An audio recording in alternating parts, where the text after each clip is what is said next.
자, 이번에는 박형근 교수께서 질문하시겠습니다. 예. 네, 그 코로나 팬데믹이 2년을 넘어서고 있습니다. 네. 지금 윤석열 당선인 인수위에서는 지금 문재인 정부의 방역에 대해서 정치 방역이라고 평가한 바도 있는데요. 유력한 도지사 후보로서 네. 지난 2년간 문재인 정부의 방역과 그리고 제주도에서의 방역을 주도해온 제주도정의 방역에 대해서 어떻게 평가하고 계시는지 여쭤보고 싶습니다. 저는 그 문재인 정부의 방역과 원도정의 방역은 저는 방역 체계상 구분해서 얘기하기는 어려울 거라고 보여지고요. 지방 정부에 대한 방역 시스템도 국가가 통제를 하고 있는 것이기 때문에 정확히 평가를 하면 문재인 정부의 K 방역에 대해서 어떻게 평가하느냐 이 질문이 저는 맞다고 봅니다. 그래서 저는 성공적으로 대응을 해왔다고 보여지고 최근에 마스크를 야외에서 벗고 생활할 수 있는 이런 상황을 만든 것도 그런 물론 여러 가지 우여곡절이 있었긴 했지만 결과적으로는 성공적으로 평가되는 것이고 세계 어느 나라 모든 나라에서 그렇게 평가를 하고 있다고 생각합니다. 특히 제주도 같은 경우에도 방역 그 환자를 이제 체크할 수 있는 또 이 앱을 또 새로 독자적으로 좀 개발해서 응용을 함으로써 많이 몰려오는 관광객에 대해서는 일정 정도 통제가 가능했고 방역에 대한 점검 시스템이 가능했다고 생각합니다.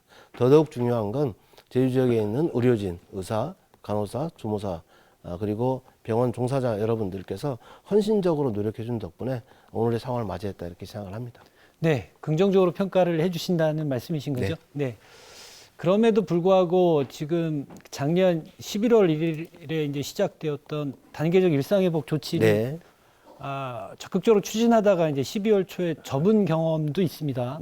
거기서 이제 가장 어려웠던 게 중환자 병상이 부족해서였고, 그리고 여러 가지 이유로 병원들이 적극적으로 환자를 진료하기가 좀 어려운 상황에서 소극적으로 움직인 부분이 있습니다. 우리나라 같으면 이 병원 치료 전 단계에서 행정과 그리고 일선 보건소 방역에서 이제 적극적으로 대응을 하면서 했던 부분에 비해서 좀 아쉬운 부분도 있습니다. 여러 가지 측면에서. 이제 유력한 도지사 후보이신데요. 지금 앞으로 이제 또 다른 신종 감염병이 등장할 가능성을 배제하기 어렵지 않습니까? 이런 상황에서 도지사가 되신다면 향후 이 제주도 보건의료 부분에 대해서 부족한 점은 무엇이고 어떻게 보완을 해 나갈 계획이신지 좀 여쭤보고 싶습니다. 우선 두 가지 측면으로 말씀을 드리고 싶은데요. 감염병과 관련해서는 지금 제가 최근에 저희 대학교에 가봤습니다. 저희 대학교 병원에 가서 확인을 했는데 감염병 전문 치료를 할 수 있는 그런 시스템이 아직 구비되어 있지 않습니다. 그리고 제주도 내에서 환자가 발생했을 때 갈 수 있는 곳이 저희 대학교 병원밖에 없는 상황이었죠. 음압병상이라든가 이런 부분들이 최소화되어 있기 때문에 그렇습니다.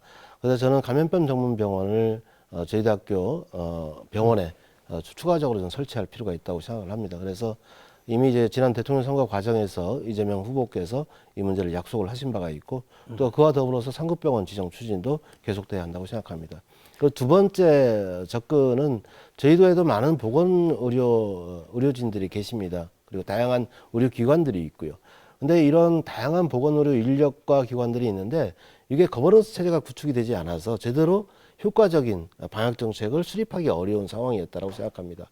보다 더 효과적인 의료 대책을 마련할 수 있도록 보건의료 거버넌스 체계를 새롭게 구축할 필요가 있다 이렇게 생각합니다. 네, 그다음에 이제 우리가 코로나로부터 일상 회복을 위해서 중요한 게 그동안 방역 조치로 인해서 여러 가지 어려움을 겪으신 이제 영세 자영업자분들 그다음에 이제 특히 제주도 같으면 서비스업에 종사하셨던 분들이 지난 2년 동안 굉장히 많이 힘들어 하셨는데요.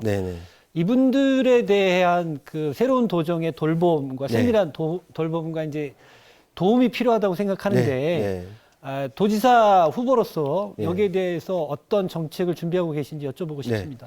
우선 코로나19 방역 조치로 인해서 저희 도민들의 진짜 모든 부분에 있는 분들이 다 큰 어려움을 겪었습니다. 그래서 저성장 기조도 이제 계속 이어지고 있는 상황이고요.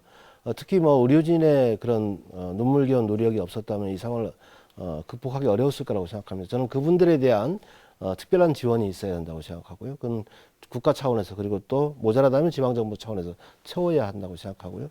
소상공인 자영업자분들도 상당히 큰 피해를 봤기 때문에 그분들에 대한 지원 그리고 단체 관광객이 오지 못하면서 피해가 발생했던 관광 서비스 업계 종사자들의 어려움도 눈물 없이는 듣기 어려울 정도입니다.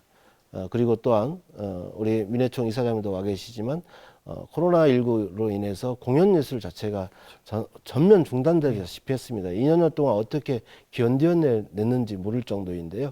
이분들을 위해서 저는 사기 진작 차원의 민생경제 활력 대책이 필요하다고 생각되고 저는 역대 최대 규모의 1차 추경 예산을 7월 중에 편성해서 집행해야 한다 이렇게 생각합니다. 네, 알겠습니다.